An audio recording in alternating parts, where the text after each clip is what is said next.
नमस्कार दोस्तों, जय सिया राम। मैं सचिन पांडे एक बार फिर आपके समक्ष एक नया विषय लेकर आज हम चर्चा करेंगे ब्रह्मांड की शक्तियों के बारे में। देखिए, हमारा सनातन धर्म बेहद इस मामले में संवेदनशील है और इसने प्राचीन समय से ही इस थियरी को माना है कि संसार में जो तीन शक्तियां हैं वो पूरे संसार को बैलेंस कर रही हैं, मेंटेन कर रही हैं, चला रही हैं, यहाँ तक कि डिस्ट्रॉय भी कर रही हैं। तो हमारे सनातन धर्म ने इस चीज़ को बहुत पहले से पहचान लिया था और हमारे शास्त्रों में, ग्रंथों में, वेदों में और यहाँ तक कि ज्योतिष में भी इसकी आपको कहीं ना कहीं जानकारी अवश्य प्राप्त हो जाएगी।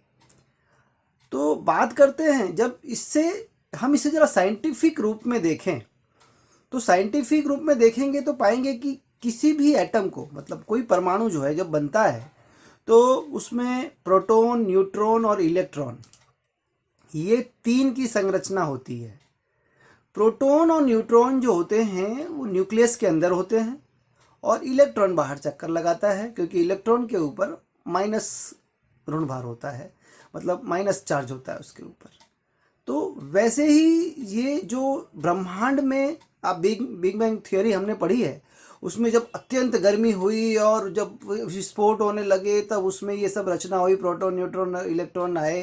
तो ये जो थियोरी मिलती है वो हमारे सनातन धर्म में बहुत पहले ही इसका जो है विस्तारित रूप से वर्णन किया गया है कि जब सृष्टि की रचना हुई तब उस समय एक अदृश्य शक्ति थी जो बहुत बड़ा प्रकाश पुंज हुआ और उस प्रकाश पुंज में से ब्रह्मा, विष्णु और महेश की उत्पत्ति हुई। तो वैसे ही सेम इसी चीज़ को लेकर इन्होंने, अब आप इसको देखेंगे कि जो ये प्रोटॉन, न्यूट्रॉन और इलेक्ट्रॉन हैं ये इसी का एक पार्ट हैं। तो जो सृष्टि की निर्माण क्रिया है जिसमें प्रोटॉन का बेहद बड़ा रोल है, तो जो न्यूक्लियस के अंदर है और नाभि वाला भाग है, तो वो जो उसको नाभि बोला जाता है, ब्रह्मा की उत्पत्ति या ब्रह्मा का संबंध उस भाग से है और उसको संचालित करने के लिए जो स्थिरता चाहिए, जो स्थिरता न्यूट्रॉन में है क्योंकि उस पर प्लस और माइनस कुछ भी नहीं है, वो न्यूट्रल है, तो वो स्थिर है। स्थिरता भगवान विष्णु के पास है, तो विष्णु है वहाँ पर। और माइनस चार्ज जो खत्म करने का, ऋण जहाँ मतलब डिटैचमेंट, डिस्ट्रॉय, ये भगवान शिव के पास है। तो ब्रह्मा, विष्णु और महेश, जनरेटर, ऑपरेटर और डिस्ट्रॉयर। जनरेटर ब्रह्मा जी हैं, ऑपरेटर विष्णु जी हैं और डिस्ट्रॉयर शिव जी हैं। तो प्रोटॉन, न्यूट्रॉन और इलेक्ट्रॉन, ब्रह्मा, विष्णु, महेश, जी और डी, गॉड। गॉड मतलब भगवान। तो जो ये दो रूप हम लोग देखते हैं, साकार और निराकार स्वरूप देखते हैं, तो हमने हमारे जो साकार स्वरूप है वो इस तरह से है, ब्रह्मा, विष्णु, महेश को हमने गिन लिया है और निराकार स्वरूप में आप इलेक्ट्रॉन, न्यूट्रॉन और प्रोटॉन को पा जाएंगे। कहने का कुल मिला के यही है कि तीन जो गुण हैं, सत, रज और तम, ये तीन यही हैं, प्रोटॉन, इलेक्ट्रॉन और न्यूट्रॉन, ब्रह्मा, विष्णु, महेश। ये सारी थियरी इसी के ऊपर है। ज्योतिष के जो 9 ग्रह हैं ये भी इसी 3 भागों में डिवाइड हैं।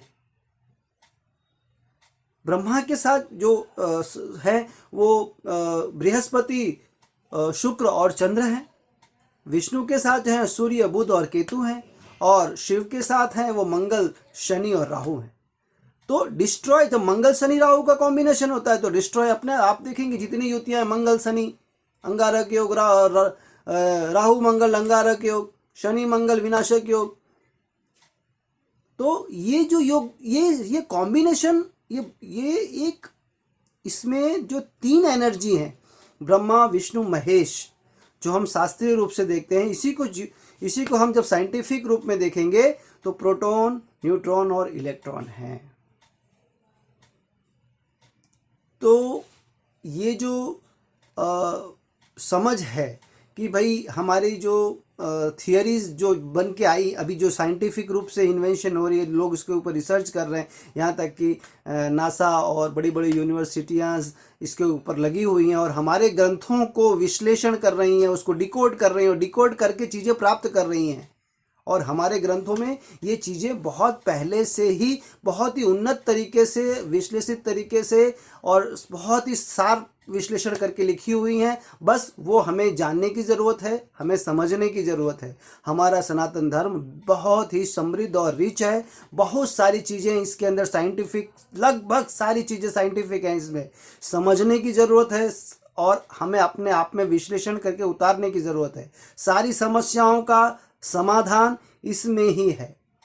और ब्रह्मा विष्णु महेश, ये तीन जो देव हैं, ये तीन जो शक्तियां हैं, ये तीन शक्तियां जो पूरे ब्रह्मांड को मेंटेन कर रही हैं, ऑपरेट कर रही हैं, डिस्ट्रॉय कर रही हैं और पूरे संचालन में अपना बड़ा रोल अदा कर रही हैं, ये इसी स्वरूप में है जो मैंने आपको ये बताया है। तो उम्मीद करता हूँ ये जानकारी आपके बेहद काम आएगी, आपको समझने के काम आएगी, ज्योतिष को समझने के काम में आएगी, जीवन को समझने के काम में आएगी और ब्रह्मांड को समझने के काम आएगी। जब इस सभी को आप सिंक्रोनाइज करके अपनी तार्किक शक्ति से इसके बारे में विश्लेषण करेंगे तो मुझे उम्मीद है आप बेहद सुखद परिणाम की तरफ आगे बढ़ेंगे और आपको बेहद सटीक, रोचक और तथ्य आधारित जानकारी प्राप्त होगी जो आपको निर्णय लेने में बहुत ही मदद रूप होगी। तो मेरा ये छोटा सा प्रयास आपके लिए है। उम्मीद करता हूँ आपको पसंद आया होगा। जय श्री राम।